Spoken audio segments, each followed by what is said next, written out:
Hello all and welcome to today's video. And today I want to talk to you about how you can get that $25 to $30 an hour. And the way I want to teach you how to do it today is how you know where to go in your marketplace to get the money that you want to earn. So I'm going to help you break down your marketplace and how you can understand where to go in that marketplace to find the orders that you need to get that $25 to $30 an hour. To begin with, I want to remind you to go down here in my description and download my metric spreadsheet. It is a free download and it is something that can really help you earn that $25 to $30 an hour. And I'm going to throw it up here on the screen so you can see exactly why. If you look at the spreadsheet, you'll see that I always put my start time and my end time when I go out and work a shift, and this gives me the total hours that I am working. I also put in the miles along with putting the amount of dollars that I've made, the time I worked, and the amount of deliveries I've taken on each of the platforms. If you look at the bottom, then you'll see that it keeps an average of the dollars per hour that I have made throughout all the work that I have done on all of the shifts so that I know what my average dollar per hour is. It also puts the average per mile that you are making so you know what that is. Finally, one of the most important things is it also shows you your average per delivery. If you want to make that $25 to $30 an hour when you're out here doing food delivery, you've got to know where you are, and this spreadsheet will help you determine that because it will keep track of all those numbers for you. You can take those numbers and see where you need to improve. So go download that spreadsheet so that you can start keeping track of your numbers too. Also want to remind you there's a few good tools that are apps that I use on a daily basis doing food delivery. That's the Beans app, that's Simply Wise, and that's also QuickBooks Self-Employed. I put a link to a video where I explain why I use them and what benefits they have. And I also put links in the description of my videos so that you can go grab them for yourself. So depending on your marketplace, and I'm going to talk about DoorDash specifically here in the beginning. DoorDash, sometimes they segment each city because there's enough work to be done in each of those segments to keep a driver busy. Other places like mine, I work in Fort Wayne, Indiana. It's a huge oval that is probably 15 miles north to south and 20 miles east to west, and that whole city is my marketplace on DoorDash. And regardless if it is segmented or if DoorDash allows you to work the whole city, the principles are going to be the same. So what is it that you look at in your city to find out where to go to get the best orders? In my marketplace, I have 4 different hot spots, and I actually have another one that is kind of a good spot at times, but I have 4 main hot spots that I work in.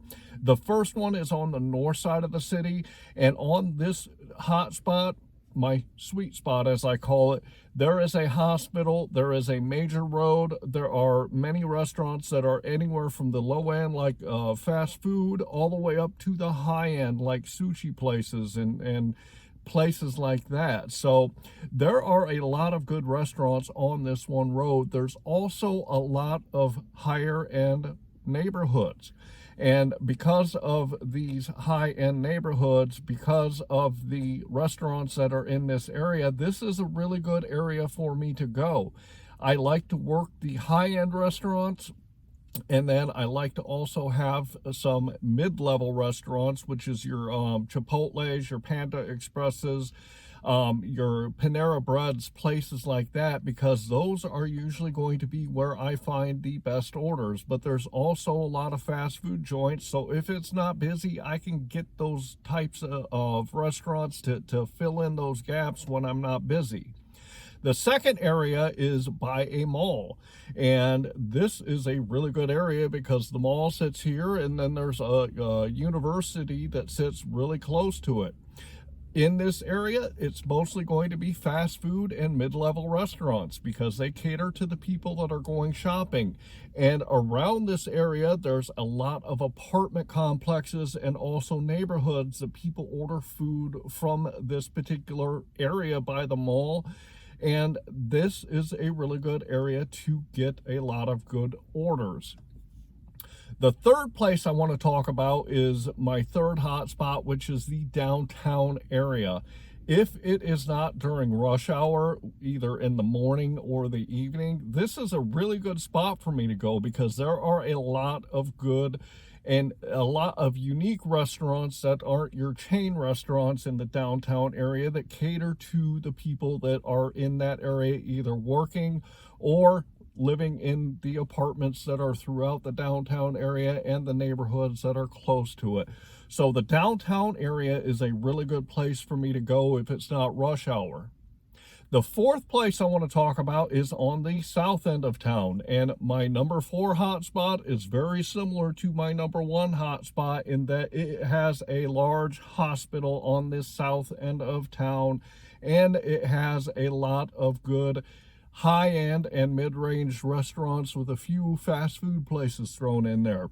There's also in that area is a large amount of neighborhoods that are still going to be like that number 1 hotspot, in that they have the higher end neighborhoods. So this is a really good hotspot for me to go to also.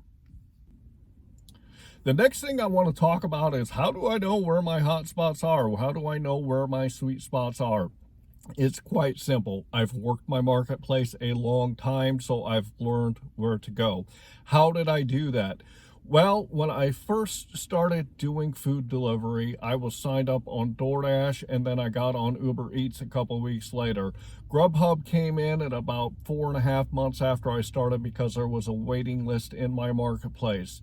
The way that I learned where to go into my marketplace to get the orders that I needed to get is I took each individual app and I broke it down in.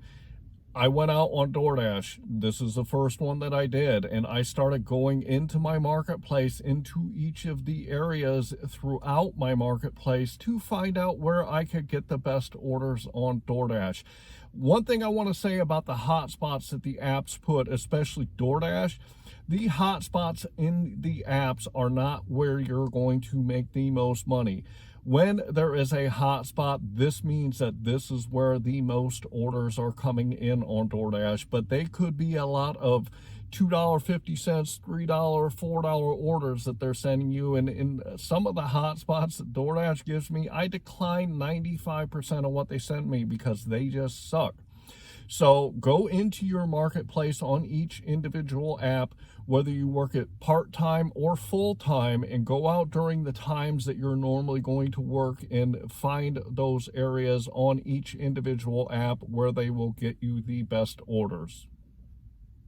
Once you have done that on each individual app, here is what's going to happen if you work more than one app. You're going to find clusters of restaurants in your marketplace where you know that you can get good orders on DoorDash, Uber Eats, and GrubHub. And these are what are going to become your, what I call, sweet spots. You know, when you go into this particular area, I have 4, as I said, you know that when you go into this area that you're going to be able to get the orders that you want because all of the apps have good orders coming out of that particular area. My recommendation is minimum you should have 3 hotspots and or sweet spots. And the reason this is because there's going to be days that you go out even during the normal time when it's typically good. And when you go into that sweet spot, it's going to be dead. There's nothing going on in it.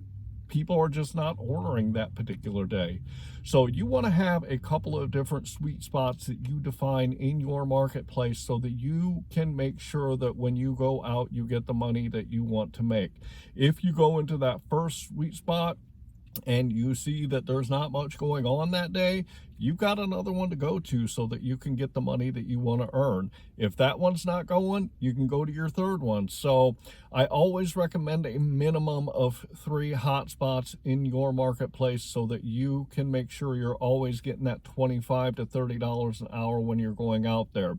On DoorDash specifically, if your city is segmented, you're going to have to dash in each of those segments so that you can see how that segment does, and you're going to have to see how it does with the other 2 apps if you work all 3.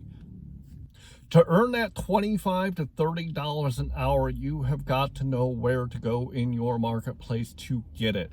The only way that you can do it is by getting out there and testing each of the apps in your marketplace so you see where they're really good at.